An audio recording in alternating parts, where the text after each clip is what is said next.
Hello and welcome. Our team at Golden State Learning Solutions is delighted you are here, and we look forward to sharing our ideas and development process with you for Project Back to Work. Project Back to Work was initiated when Ms. Kim of Kim's Career Coaching reached out to our company, Golden State Learning Solutions, to request the creation of a program that assists stay-at-home parents in their pursuit of employment outside the home. She wishes to expand her business and feels that servicing this demographic is a way to achieve this goal. Ms. Kim requested that Golden State Learning Solutions create a series of courses that would provide parents with the foundational knowledge they need to successfully navigate their return to work.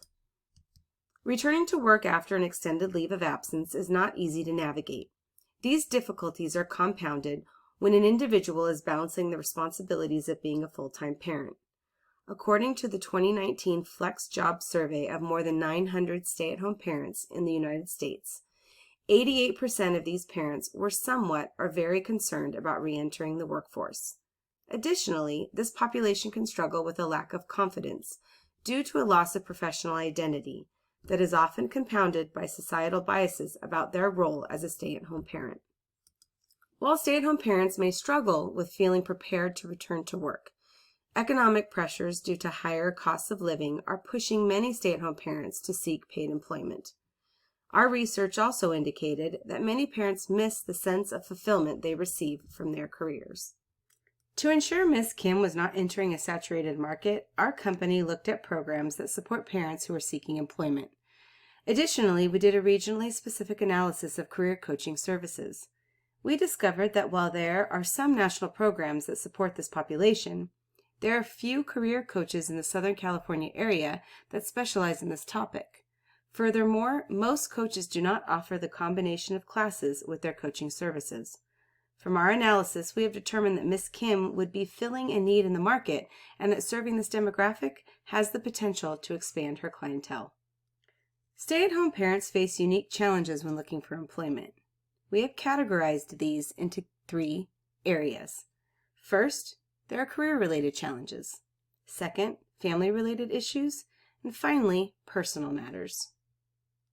Project Back to Work seeks to create a learning experience that addresses these difficulties. Here you can see the learning needs of parents who wish to return to work. First, they need help deciding what they would like to do. They need guidance in choosing a career path. They need help finding employment that meets their unique needs. They need to secure work opportunities. They need to learn how to negotiate suitable arrangements. And finally, they need the skills to organize their family life to incorporate work. Providing a learning experience that addresses these topics will be a valuable way to bridge the gap between parents' desire to get a job and their successful employment. To develop our proposal, our team utilized a combination of asynchronous collaboration tools and 3 online meetings to develop our solution for Ms. Kim. For brainstorming and content development, we used the online programs Miro and Google Docs. Additionally, we used online meetings and WhatsApp to have conversations where we discussed the details of our proposed solution and clarified our desired results. The idea development for this project occurred in 3 phases. Phase 1's focus was to gather ideas from our framing analysis and project management proposal and organize them on our first Miro board. This gave our team an overview of the project requirements and began to structure our project needs. Phase 2 was utilized for idea generation. During this phase, we narrowed in on the necessary knowledge and skills to meet the learner's needs. Additionally, our team began to develop ideas for appropriate learning objectives, acceptable artifacts of learning, formative assessments, content topics and structure, community learning structure, course format, and personalization ideas. For a visual of this process, take a look at our Miro board seen here. Finally, Phase 3 focused on selecting the appropriate ideas and course structure.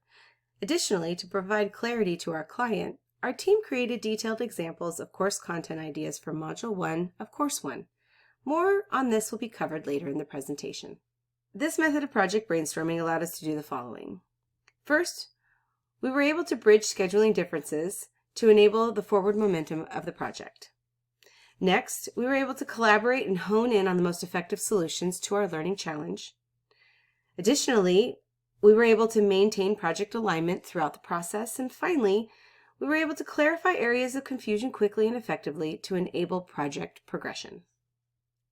Overall, the methodology of our collaboration was effective and for our small team allowed us to achieve our goal of creating a proposed solution to our client's learning challenge. I will now hand over the presentation to my esteemed colleague who will discuss our proposed solution for Ms. Kim.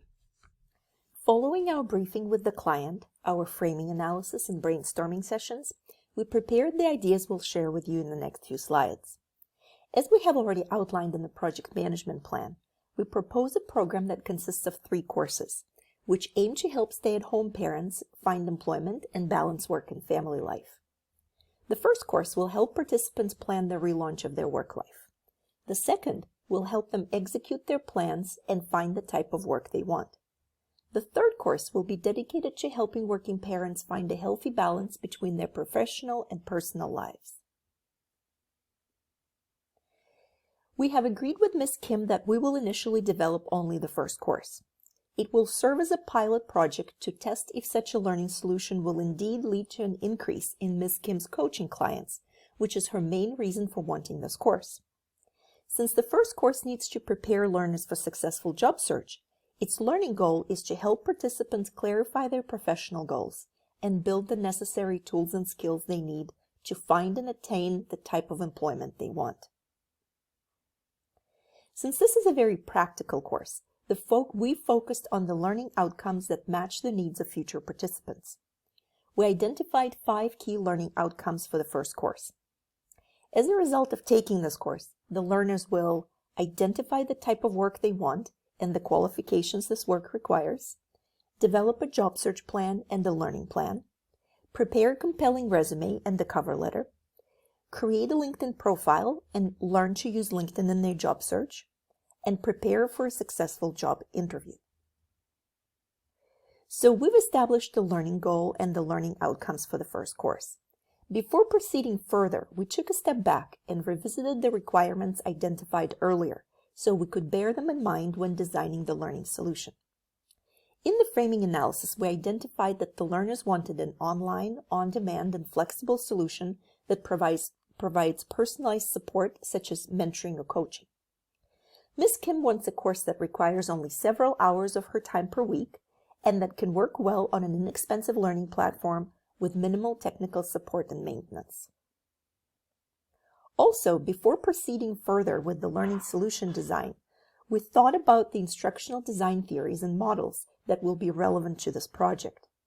We decided to rely on the Understanding by Design model, andragogy principles, Gagne's 9 events of instruction, and Bloom's taxonomy.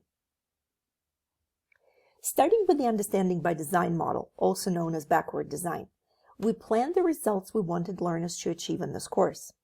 Next, we planned what will be acceptable as evidence that the learners have achieved the desired results. And following that, we planned the instruction and learning experiences that will help learners achieve the results. We took the 5 learning outcomes for the whole course and made them more granular by developing 10 more specific learning outcomes and 46 even more specific learning objectives. As evidence of learning, we prepared a list of 21 artifacts that learners will develop during the course. Learners will be able to use these artifacts in their job search. They will be things like a job search plan, a resume, a cover letter, and a LinkedIn profile. Once we had the learning outcomes and the artifacts, we prepared ideas for the instructional activities and learning experiences that will help participants achieve the outcomes and prepare the artifacts. These experiences include instructional videos, examples, templates, knowledge checks, reflection, discussions, as well as one-on-one feedback and coaching sessions with Ms. Kim. Having prepared a pool of learning objectives, artifacts, and the supporting instructional experiences, we grouped them into 5 course modules, starting with a module about understanding what the learners want to do professionally, then a module about developing a job search plan and a learning plan, followed by a module that teaches learners how to write compelling resumes and cover letters, then a module about LinkedIn, and completing the course, a module about preparing for successful job interviews. We intend to create more detailed plans for every module, working collaboratively with our client to whatever degree she wants to participate. But to give her an idea of what a complete module could look like, we prepared a concept for Module 1 called Clarifying Your Path. Unfortunately, due to the time constraints of this presentation, we have no time to review the details of this module. But we encourage you to follow the attached link and explore on your own the Miro board with our ideas. We've told you about our brainstorming and planning process because we wanted to explain the logic and thinking that went into creating the course concept. In our work with clients and subject matter experts, we've noticed that during the course design process, they tend to jump straight into the course content creation. That's why it was particularly important for us to develop the learning objectives and artifacts before planning the content. The learning solution we propose is focused on meeting the learner's needs and our client's requirements. We plan to deliver specific and practical results for the learners and maximize the value they will get from such a course. Needless to say, we're open to our client's feedback and to the ideas she will bring to the table. If Ms. Kim wants to be involved, then planning the course content will be a collaborative process between the Golden State Learning Solutions and our client. But if our client is not interested in participating or relies completely on our expertise, we'll be happy to flesh out ideas outlined in the concept on the Miro board. We thank you for your attention and look forward to your questions and comments.